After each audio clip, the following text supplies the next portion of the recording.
Filmer avec, je dirais, tous ces itinéraires et ces expériences, comment vous avez vu, vous, et comment vous sentez justement l'évolution à la fois de ceux qui vont être les décideurs pour choisir ce type de système, et en même temps, les collaborateurs, les employés, tout ce qu'on veut, qui globalement viennent et qui viennent chercher dans cette capsule d'autres types de solutions de santé ou de diagnostic santé. Voilà. Alors je trouve le mot réducteur pour le mot capsule un petit peu réducteur. C'est juste terrible, c'est les décisions législatives qui vous ont qualifié comme ça. C'est un vrai cabinet médical connecté. Donc en gros, il faut voir ça comme la capsule. En gros, c'est vraiment un cabinet médical où le médecin et le patient sont à distance. Mais à l'intérieur de cette capsule, comme vous dites si bien, en gros, on a une vraie consultation médicale. Donc nous, on a une expérience chez H4D. Moi, j'ai rejoint H4D après un parcours un peu atypique, parce que j'ai travaillé à la CPN de Paris en prévention, qui pour moi déjà, après des études de médecine, on est très porté sur curatif. De faire des bilans de santé de prévention, c'est déjà une innovation pour moi. Rien que de faire de la prévention était une innovation. On est tellement dans le curatif quand on fait nos études, que revenir à l'essentiel de la prévention, j'ai toujours eu ça dans ma façon de travailler, d'être plutôt proactif que curatif. Ça a toujours été un peu mon ADN des programmes. Et j'ai amélioré le parcours des enfants qui ont des bilans de santé grâce au système d'information, donc à la fin des années 2010. Et après, j'ai intégré un groupe américain d'éditeurs de logiciels pour informatiser des hôpitaux. Donc j'ai participé à l'informatisation du CHU. Et là où je me suis rendu, et ça revient à ce que je disais tout à l'heure, le manque de porteurs de projets cliniques sur toutes ces intégrations de nouvelles solutions et d'adoption par les conseils de santé. Donc j'ai mis en place à ce moment-là ce qu'on appelle la transformation clinique, c'est comment on va faire la conduite du changement auprès des professionnels de santé. C'est pas obligatoirement que les médecins, on pense souvent que les médecins, parce que c'est les médecins, infirmiers, aides-soignants, tous ceux qui sont autour de la santé, avec les nouvelles technologies. Parce que finalement, cette appropriation, elle n'est pas du tout spontanée. Donc si elle n'est pas accompagnée, s'il n'y a pas une pédagogie ou autre, et finalement, si je peux me permettre, avant d'arriver à HKT, votre job, c'était justement d'être une forme d'interface pédagogique à la fois capteur et en même temps acteur pour faire évoluer les choses. On m'a appelé à un moment, je suis l'agent du changement. Je sais pas si voilà, je suis un agent du changement, je suis médecin 2.0. Voilà, c'est un peu le terme qu'on a utilisé pour moi, je ne sais pas si c'est une bonne chose.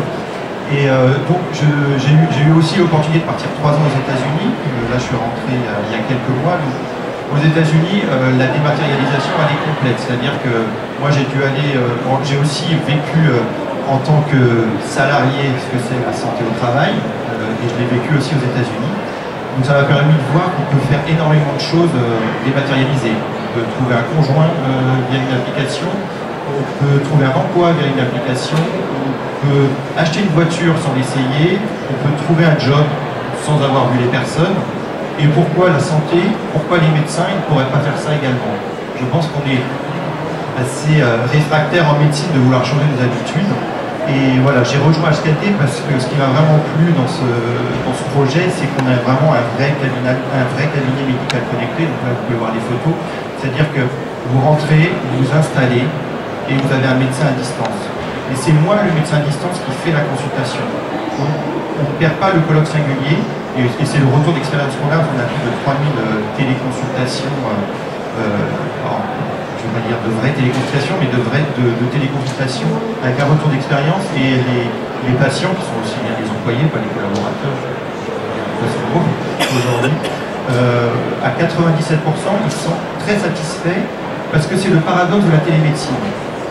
En gros, on revient aux fondamentaux quand on fait la télémédecine, parce que moi, en tant que médecin, quand je fais une consultation à distance, je suis obligé de me focaliser sur le patient.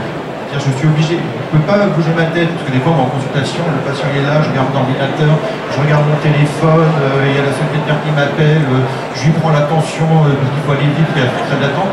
Là, c'est pas de la médecine au rabais. Les consultations durent 20 minutes en moyenne. Donc voilà, c'est moi qui prends la tension à distance, c'est moi qui prends les consultations à distance, c'est moi qui fais le diagnostic. Voilà. Et je suis obligé d'intégrer le patient. On parle beaucoup de empowerment patient, j'en ai pas dire en français, trop d'années aux États-Unis, j'ai oublié quelqu'un peut m'aider. Donc comment j'intègre le patient dans la consultation? Et ça demande aussi aux médecins de revenir à ses fondamentaux. Alors moi, quand j'ai appris la médecine, j'étais à l'hôpital, hein, je rentrais dans les chambres avec le chef de service, le chef de clinique, et j'allais toucher le patient. Aujourd'hui, cette nouvelle pratique de médicale à distance, il faut l'inventer. On peut faire énormément de choses. Et nous, chez HKD, on a cette philosophie, on fait vraiment le retour d'expérience avec tous nos médecins téléconsultants et on crée des protocoles d'examen clinique à distance. Donc, quand on intègre de nouveaux médecins pour faire ces consultations, en gros, on a une formation, et ça, c'est le mot-clé, une formation sur des cas cliniques. On revient vraiment aux fondamentaux. Donc, aujourd'hui, oui, on peut faire de très bonnes consultations à distance. En même temps, on voit que dans le monde de l'entreprise, on voit les nouvelles technologies sont partout, on fait des webconférences, voilà, et on demanderait maintenant au médecin du travail d'être juste dans son bureau. Aujourd'hui, on peut aussi apporter un confort d'exercice au médecin, c'est-à-dire qu'il peut faire ses consultations à distance de chez lui. Ça évite aussi de se déplacer. Je parlais des embouteillages tout à l'heure, le temps d'arriver au bureau, machin, je suis fatigué, là, faut que je commence mes consultations. Puis après, il faut que je change de site pour aller voir. Là, je veux juste rester chez moi. Alors, après 3 ans aux États-Unis, pour moi, c'est complètement acquis. Hein, on peut très bien travailler à distance. En France, on sent encore une résistance sur tout ce qui est télétravail. Donc, on sent aussi une résistance de téléconsultation. Mais en pratique, quand les médecins, alors moi, je mets le côté médecin, l'ont adopté, c'est acquis de suite. Mais il y a un vrai besoin de formation. Si je peux me permettre, Arnaud, de l'autre côté, parce que je veux dire, voilà, la première, et là je vais cafeter parce qu'elle est en train de parler à son voisin, que j'ai rencontré de HKD, c'est Valérie Dunas. Et Valérie, quand j'ai tout de suite posé la question, mais quelle est l'attitude des. Parce qu'à la limite, on les appelle pas. Enfin, vous les appelez, excusez-moi, hein, mais vous les appelez des patients, mais quand vous êtes applicant de base et qui rentrez là-dedans, enfin, vous rentrez pas au concessionnaire en vous disant là, voilà, je suis. Personne en gros là-dedans. Comment vous les avez pu évoluer là-dessus? Parce que moi, ce qui m'avait frappé, Valérie, dans ce que vous me disiez, c'est que vous attendiez à ce que les gens aient une certaine appréhension de démarrage à rentrer là-dedans dans ces rétros. Qui rentre ici vers tout espoir, mais non, pas complètement. Et en fait, finalement, il y a une demande qui était, ce que vous disiez, c'est qu'il y avait une demande qui était globalement autour de ça. Et ce qui vous étonnait notamment, c'est que parmi les demandes de consultation, j'allais dire, hors médecine du travail, qui étaient là, c'est qu'il y avait notamment des demandes relatives psychologiques, c'est-à-dire aussi de psychiatre. Donc, un peu, est-ce que vous pouvez, l'un des autres, je vais vous passer peut-être la parole après, Valérie aussi, mais nous dire comment évolue, donc on voit bien la perception du côté du médecin. Alors moi j'appelle ça un patient, parce que je suis médecin généraliste de formation, donc une fois que l'employé a déjà eu cette expérience, il revient très facilement sans aucune appréhension. Il y a ce premier pas à faire, et je pense que c'est aussi dans les entreprises de porter le message d'aller essayer, hein, essayer c'est adopter, et une fois qu'on a acquis cette expérience, on peut facilement y retourner, et ça c'est pas obligatoirement que la médecine générale. À terme, on va pouvoir faire aussi avec la médecine spécialisée. Les consultations qu'on fait déjà avec les consultations. Pour moi, le médecin du travail est un médecin spécialiste de la santé au travail.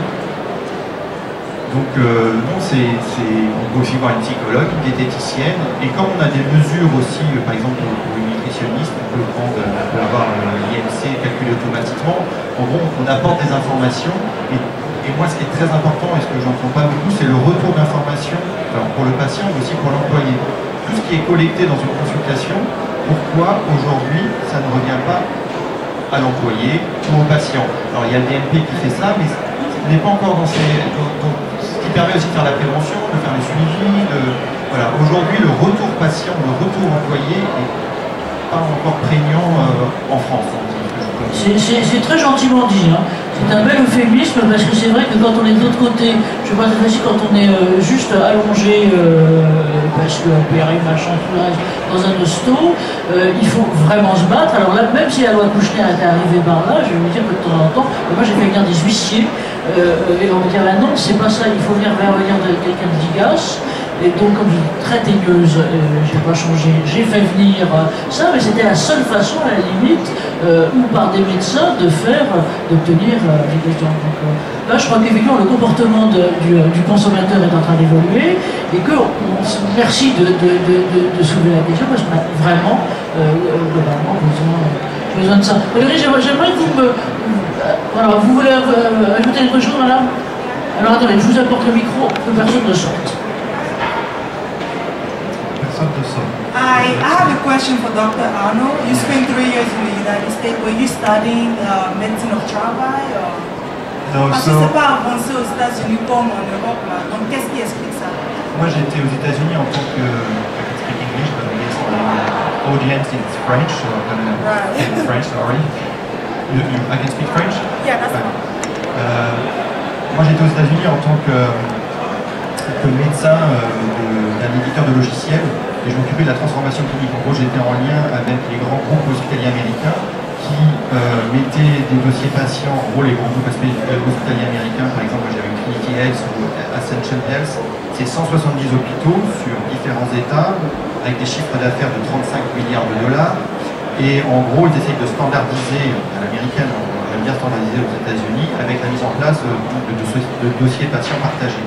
Donc moi, mon rôle, c'était de mettre en place avec les leaders médicaux de ces grands groupes des stratégies d'adoption pour les professionnels de santé.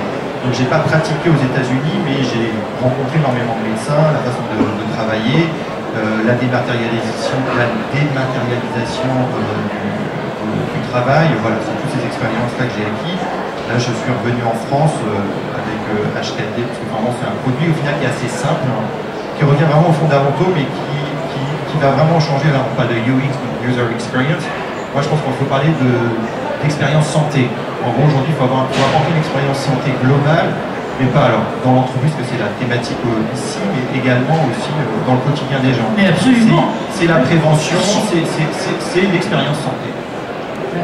Did I answer your question? Yeah. You're welcome.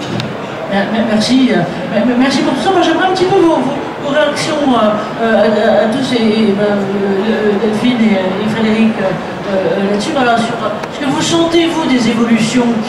Alors, pardon, parce que moi, expérience patient, ça me révulse tout autant, parce qu'encore une fois, ça veut dire qu'on prend un allongé, enfin, ou un déshabillé, ou alors que c'est une personne. Donc, voilà, un peu vos réactions là-dessus, je te passe le micro. Merci. Oui, j'aime beaucoup. L'expérience santé, je retiens. C'est super. En fait, dans mon équipe, on commence à travailler sur l'expérience patient. On commence avec les hospices de Lyon. Du coup, on analyse les verbatims des patients, on va analyser les verbatims des professionnels de santé et on va mettre en miroir les expériences. On s'aperçoit qu'il n'y a pas grand-chose qui sont fait. Et donc, j'ai dans mon équipe quelqu'un qui fait une thèse là-dessus, elle commence là. Et elle a déjà sorti genre 230 thématiques. De dingue. Et moi, ce que je vois, ça, c'est une bonne nouvelle parce que c'est en train de sortir en fait. Et j'aime bien quand vous faisiez la différence justement avec les applications qu'on a aujourd'hui pour tout faire. Quoi. Et c'est compliqué aujourd'hui d'avoir une expérience santé. C'est super compliqué. Et les gens ont ras-le-bol. C'est gentiment dit parce que c'est super désagréable. Non, mais ça, oui, c'est un enfer en fait. Quand ça... et du coup, ils sont en train de. Il y a notamment cette recherche de simplicité. Et ce qui est intéressant, c'est ce qui revient, c'est ces recherches, c'est des petits détails. On s'aperçoit que c'est pas ils n'attendent pas le Ritz en fait, en expérience santé. Ils veulent des petits détails. Je donne juste un petit exemple de verbatim où les gens disent juste s'il vous plaît, quand vous passez me voir dans ma chambre et quand vous quittez la chambre, fermez la porte. Fermez la porte. Quoi. Et ça coûte rien. Ça coûte rien en fait. Et pourtant, c'est un truc qui les rend complètement avec des barres rouges là. C'est une barre rouge, mais c'est un petit détail. Fermez la porte quand vous. Et là, ce que vous offrez aujourd'hui, c'est cette simplicité, cette confidentialité, parce que justement, je suis isolé, je suis dans ma boucle, etc. Et effectivement, je suis d'accord avec vous, c'est qu'il faut les encourager à le faire. Parce qu'il y a une espèce d'aversion un peu, parce que je vais donner ma santé entre les mains de la technologie. Souvenez-vous qu'on est dans une société de défiance, notamment vers les data. Donc, je pense que l'enjeu qu'il va y avoir là-dessus, notamment face aux GAFA, c'est qu'est-ce que vous allez apporter de plus que la simplification et la technologie. Parce qu'eux, ils vont l'apporter avec la défiance qui va avec. Et je pense que là où il faudra vous démarquer, c'est qu'est-ce que nous, on vous apporte de plus que cette simplification, si je peux me permettre. Arnaud, je pense que nous, chez HKD, c'est vraiment la philosophie. C'est toujours revenir aux fondamentaux du colloque singulier. Il ne faut pas l'oublier. Pour moi, c'est le plus important. In fine, on a beau mettre du data, des objets connectés, on reste quand même une médecine très humaniste. Et c'est revenir à l'humain, c'est revenir au bon sens. C'est peut-être pas la peine d'inventer Star Wars, on va mettre des couleurs et tout ça. Revenir vraiment à ce que recherchent les gens, c'est de l'humain. Et je pense qu'avec la capsule, le cabinet médical connecté, on ramène de l'humain, curieusement, et on peut faire de l'humain à distance. Et il y a un vrai... C'est assez étonnant au début, quand on fait les premières téléconsultations, aussi bien pour le patient, aussi bien pour les médecins, parce qu'on se sent vraiment intégré dans cette relation avec le patient. Et le patient, il ressort de la cabine, l'employé, santé au travail, il se dit, mais j'ai eu l'impression que le médecin, il était focalisé sur moi, en gros, et le fait d'être acteur aussi de la consultation, parce que je suis obligé d'expliquer, d'examiner un ventre, faut appuyer là, comment tu ressens, une épaule, c'est la même chose. Donc je suis obligé, moi, de faire ce transfert d'informations. Et donc de rendre la personne qui est en face acteur de sa propre santé et avec la conscience et donc la responsabilité que ça peut avoir. C'est vraiment génial. Et c'est aussi casser les codes de la médecine où le médecin a le savoir et ne veut pas partager le savoir. Moi, c'est bien, j'ai un savoir, mais le savoir évolue très vite. Et d'un autre côté, c'est tellement bien de pouvoir partager ce savoir, ce qui permet au patient ou à l'employé de s'intégrer encore plus avec sa problématique santé et d'avancer. On doit partager ce savoir. Donc aujourd'hui, les nouvelles technologies permettent de le faire, mais au final, on revient au basique. Et je crois que c'est important ce que vous dites. Juste, je voudrais raconter une anecdote qui n'a rien à voir, mais sur l'infantilisation. Du Pékin de Bosch, pardon pour les médecins, quand on est devant un médecin, c'était un de mes copains qui me racontait ça, et qui était psychiatre dans je ne sais plus trop quel grand hôpital parisien. Et donc, il y avait une affiche dans le temps, je pense que ça sera encore pareil maintenant, quand vous rentriez dans l'hôpital en question, et y compris dans ces services-là, parce que ça, globalement ça tournait, avec déshabillez-vous et rentrez dans la cabine. Mais pour une consultation de psychiatrie, le nombre de types que je voyais arriver en slip, c'était quand même intéressant. Mais ce que je veux dire, c'est que... Non, mais ça, c'est un truc à casser, parce que c'est vrai que je vous ai projeté tout à l'heure, pas pour rien, l'article de presse qui disait « Sans doute, on va changer la relation de consultation, la téléconsultation médicale va un peu faire évoluer la relation. » Et globalement, notamment pour ça. Donc il est possible, je ne l'ai pas encore testé, hein. Mon président est venu tester chez vous la cabine qui pourrait nous en dire deux mots, mais il est très possible que ça change tellement que vous ayez des gens qui vont devenir accros, parce que la relation, ce que vous expliquez très bien là tous les deux tout à l'heure, est à une meilleure prise en compte. Le fameux colloque singulier que nous on ne connaît pas, hein, quand on est de Pékin, encore une fois par les patients un peu court de Pékin, on ne connaît pas, mais je pense qu'effectivement c'est ça, et ça ce qui peut renforcer de façon beaucoup. Alors, il nous reste quelques minutes, peut-être questions et autres, Madame Lava, bougez pas, j'arrive. Et monsieur aussi après. Non merci. Madame est arrivée, je veux juste te demander, en fait j'ai toujours été étonnée parce qu'il faut des années avant de savoir palper un ventre, en particulier la rate, l'hépatomégalie. Donc là pour la palpation du ventre, de l'abdomen, bon, voilà. L'utérus, la rate, si déjà un étudiant en 6e année, il ne sait toujours pas forcément bien le faire, donc là je comprends vraiment pas comment vous faites. Alors, ce qu'il faut savoir, c'est qu'on ne fait pas tout en téléconsultation. Vous savez, c'est les propres limites. Oui, tout à fait. On est sur la téléconsultation. C'est les propres limites, les propres compétences que le médecin fait, même en consultation. Des fois, si j'ai un doute sur un ventre, je vais l'envoyer voir un chir ou voir un confrère gastro. En téléconsultation, c'est exactement la même chose. On peut quand même demander au patient s'il a mal quand il appuie. C'est les premiers signes, c'est des signes de prévention. Hein. C'est vraiment assez basique, mais ça permet déjà d'orienter. En gros, si le patient, dès qu'il a mal comme ça, moi je vais l'envoyer directement voir un spécialiste. Il y a cette notion d'orientation derrière. En gros, tout ça, c'est des nouvelles façons de travailler. Automatiquement, je ne vais pas palper un ventre, je suis en présentiel, bien évidemment. Mais on peut avoir des techniques avec les 9 cadrans, voilà, en pratique, on revient vraiment à la base de la sémiologie. Et puis après, il faut mettre les limites qu'on a. Là, je ne peux pas aller plus loin, donc je vais orienter mon patient. Mais au moins, le patient, il aurait déjà vu un médecin, peut-être à distance, qu'il n'aurait pas vu à défaut. Et puis, ça aide à ce que, voilà, vraiment, ça rend les gens conscients, c'est-à-dire que les mesures sont faites par eux-mêmes, l'électrocardiogramme est fait. Et il y a également des patients qui pourront un examen de l'épaule à distance, ils ne savent pas comment faire. Bon, voilà, je vais l'envoyer à un rhumato. Et il y en a qui arrivent très bien. Mais je pense qu'il faut le vivre, je pense qu'il faut vraiment faut le tester soi-même pour se rendre compte qu'on peut faire plein de choses. Il faut s'enlever les limites qu'on se met nous-mêmes, dire enfin un écran, il est loin, je vais pas y arriver, la relation du médecin avec le patient, c'est pas ça.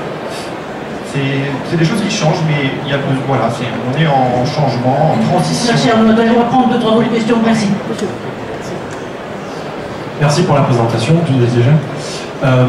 Je suis convaincu que vous êtes, on va dire, bienveillant, ok, mais vous savez que bien souvent les idées bienveillantes tournent malheureusement bien souvent vers de la malveillance suite à des intérêts d'argent et de capitalisme.